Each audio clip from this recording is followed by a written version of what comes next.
अगर आप पहली बार इस कहानी से जुड़े हैं तो मैं आपसे कहूंगा, पहले भाग 1 और 2 जरूर सुनिए, क्योंकि ये सिर्फ एक पिशाच की कहानी नहीं है।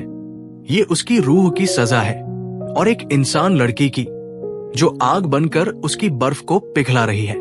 इस तीसरे हिस्से में कहानी वहां से आगे बढ़ती है जहां लिसेंडर और सेराफिना के बीच सिर्फ एक चुप्पी थी, लेकिन उस चुप्पी में वो सब था जो शायद शब्द कभी कह नहीं पाएंगे।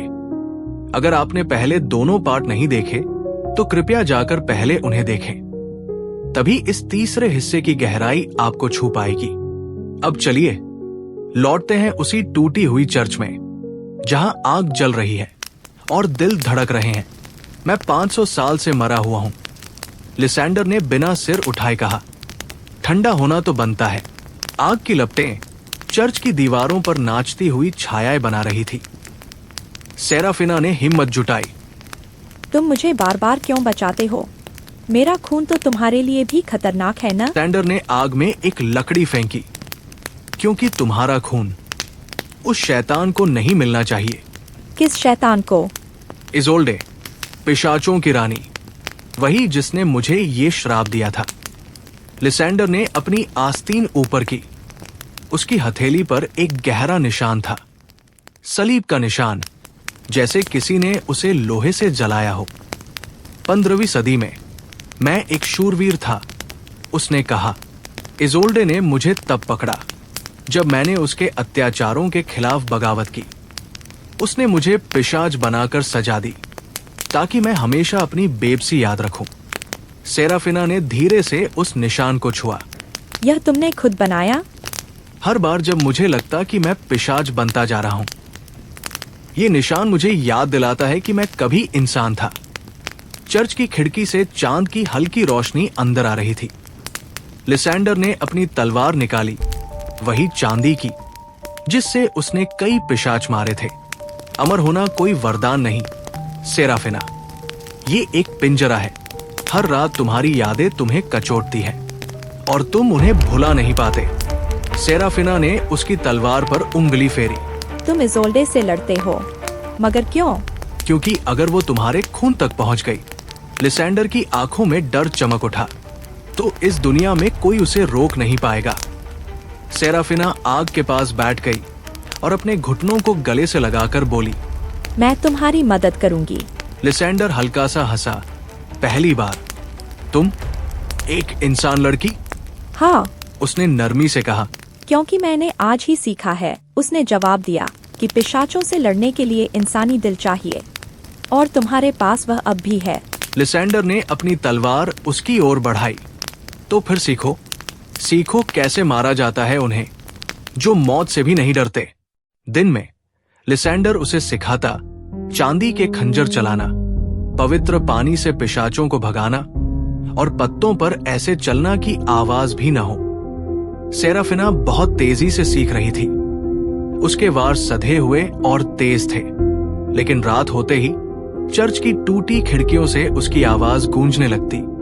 पुराने लोकगीत जो उसकी मां गाया करती थी। उन गीतों की मिठास चर्च के अंधेरे को थोड़ा नरम कर देती, जैसे चांदनी अंधियारे को चूम रही हो।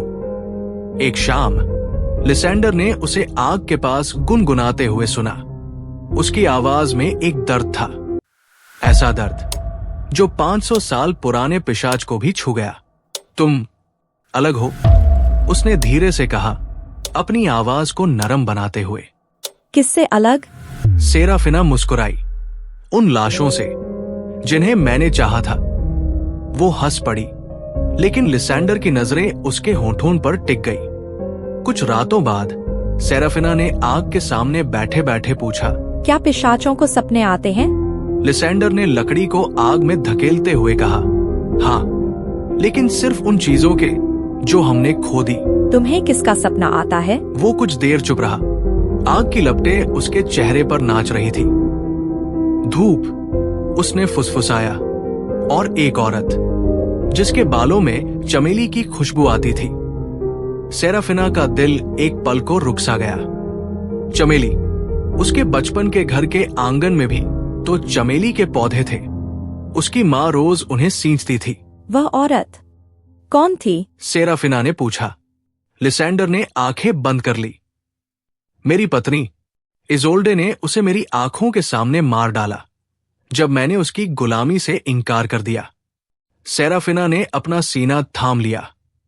अचानक उसे अपनी मां की याद आ गई, जो उसके बालों में चमेली के फूल सजाया करती थी। तुम्हारी आवाज उसकी तरह है, लिसेंडर ने अचानक कहा। शायद इसीलिए मैं तुम्हें बार बार बचाता हूं। रात और गहरी हो गई। सेराफिना ने चर्च की खिड़की से बाहर तारों को देखते हुए गाना शुरू किया। चमेली की डाली झूमे, मेरे सपनों का दिया टूटे। लिसेंडर उसके पीछे आ खड़ा हुआ। उसकी सांसें सेराफिना की गर्दन को छू रही थी। मत गाओ, उसने धीरे से कहा। आवाज कांप रही थी। वरना क्या? सेराफिना ने मुड़कर पूछा। अब उनके चेहरों के बीच सिर्फ 1 इंच का फासला था। लिसेंडर ने अपनी उंगलियां उसके गालों पर रखी। वरना मैं भूल जाऊंगा कि मैं कौन हूं और तुम क्या हो। वो चला गया, लेकिन सेराफिना का गीत उसकी रूह में उतर चुका था। बाहर जंगल बर्फ के नीचे दबा था। पेड़ों की शाखाएं सफेद चादर ओढ़े भूतों जैसी लग रही थी। चर्च के अंदर लिसेंडर ने आग जलाई थी, लेकिन ठंड अब भी वही थी। सेराफिना की सांसों से निकलती भाप और लिसेंडर का शरीर दोनों ही बर्फ जैसे थे। सेराफिना ने अपनी चादर कसकर लपेटी और आग के पास खिसक गई। उनके कंधे आपस में छू गए। लिसेंडर एकदम ठहर गया। उसकी गर्मी उसकी ठंडी त्वचा में समा रही थी, जैसे लावा बर्फ को पिघला रहा हो। तुम्हें इतना पास नहीं बैठना चाहिए, उसने गर्दन झुकाकर कहा। मैं चाहिए और नहीं चाहिए से थक गई हूं। सेराफिना ने उसका कोट थाम लिया।